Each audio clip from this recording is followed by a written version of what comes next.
All right, guys, how are we doing today? Steve Mingleco, Final Web Design. Today, I want to talk about web design and web development salaries in the USA going into 2025. So let's get into it. Final Web Design, this is Steve. Today we're going to look at some of the average salaries that are taking place for web design and web development in 2025. Although a lot of these are salaries from the last year, kind of gives you a good idea of what's coming forward here. So as you can see, we're going to first start with the web design salary. Now, typically web designers are paid a little bit less than web developers because the skills needed, to be honest, are a little bit easier. I don't want to say easier, but a lot of times as a web developer, you do have to have some type of front end UI, UX experience. So you're kind of dabbling in web design, even as a web developer, even as a front end web developer, or even a full stack web developer. So let's just kind of look at what these salaries. The pay range is about 62,000 to 112. So you can kind of get a good idea. That's full time for the full year. The pay breakdown is usually about 50 to 94, and then you can also have additional benefits depending on the business or company, which can include, time off, benefits, health insurance, all these perks with computers and technology.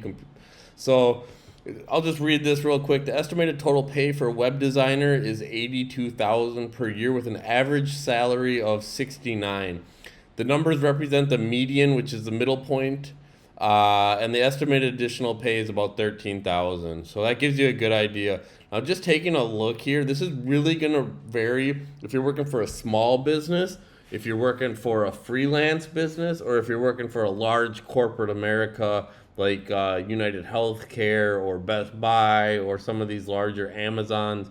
Those ranges are really going to depend on what type of business you're working for. So just to give you an idea right off here, top paying companies, you can see X, 150 to 250K. Now that does sound pretty high for any type of job, but I've actually heard of higher salaries in the tech industry. I've heard of even I just watched a video where a guy he got fired from, I believe it was Shopify. He was making like $500,000 a year. Now, I don't care what you do in the tech industry. If you're making $500,000 a year, you're getting overpaid. There's no skill or time or tech that requires that type of money. To go on to the next one is Meta with 155 to 253,000. Google 128 to 184. PayPal 122. So you can just kind of see these are all in the low to mid 100Ks starting up to the 200s, 250s. Now going down here, you'll see other just more common options. Self-employed, you're usually about 52 to 80K a year. Now what does self-employed mean? That means typically you're working as freelance, you're working on some type of Fiverr startup, you're working as some type of just person who's basically working for businesses on their own time.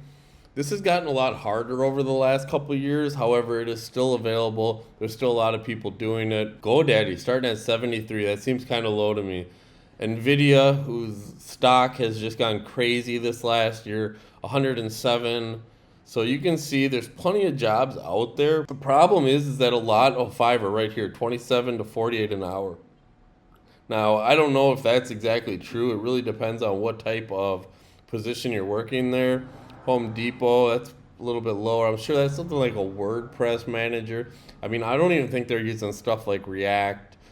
But again, this I guess is web design, so it's more of the front-end UI. So you can see there's plenty of jobs out there. Also looking just at recent salaries for web administrators, 60,000. 50,000. These seem a little bit low. So guys, that's kind of web design as a batch. University of Michigan, 29 to 45 an hour. That's not bad money, but I feel like there's better positions out there. There's better money out there. So let's just take a look now at the actual web developers.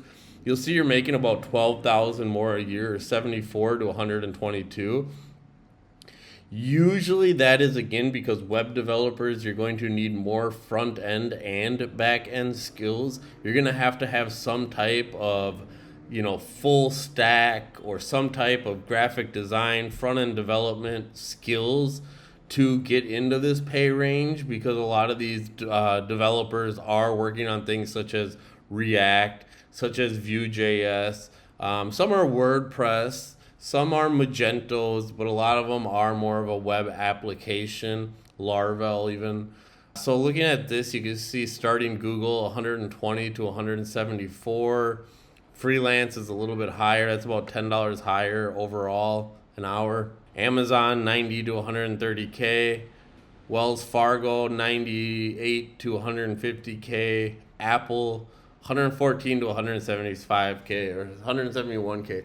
So as you can see, and I won't go through all these jobs because there's obviously pages and pages. This is a very in-demand skill. There's a lot of work out there. The problem is getting hired is extremely difficult unless you're in the very top skill set of these tech stacks and of these technologies, because they're going to put you through pretty rigorous the testing with the employment. So you're going to have those skills right off the bat. Now, there are a lot of smaller mom and pop shops that you're going to be able to find. Going to Glassdoor maybe isn't the best place to find those. Things like Craigslist even, just things like Facebook, those type of places you'll usually find more of the mom and pop developers. I want to just see, what does a WordPress developer go for? WordPress developers, wow, 260K, that seems incredibly high for WordPress. But as you can tell, basically, web developers are making a little bit more, web designers are making a little bit less. Now, what I can say is over the last few years, obviously the tech industry has been incredibly difficult. A lot of these companies were even laying people off just 2-3 years ago, and laying people off by the hundreds, by the thousands. I do think that now, with the new administration and such, we're going to start seeing more tech jobs within the United States, more tech jobs within the country, because ultimately people here are going to be getting hired. There's a whole debate right now with the H-1B visas and employing and importing tech workers. So I think the future here is looking pretty good if you're in this industry, if you're in the United States. The salaries are not bad, and you also have to understand that a lot of the work and life stability is very nice, because you're not necessarily stuck working 100% of the time all day every day. There's a lot of flexibility. There's a lot of perks with these type of jobs. There's a lot of go find your own safe space or quiet space. Maybe safe space isn't the right word, but quiet space where you can go work on this, get things done, just to keep, as long as you're pushing out good technology and you're giving the business what they need, I don't think you'll have any problem in this industry going into the future. I know the last few years were a little bit hard. So with that, guys, if you're looking in the tech industry, if you have any questions, if you have any mention, let us know in the comments. Otherwise, like and subscribe. That helps, and we'll catch you in the next one. Peace.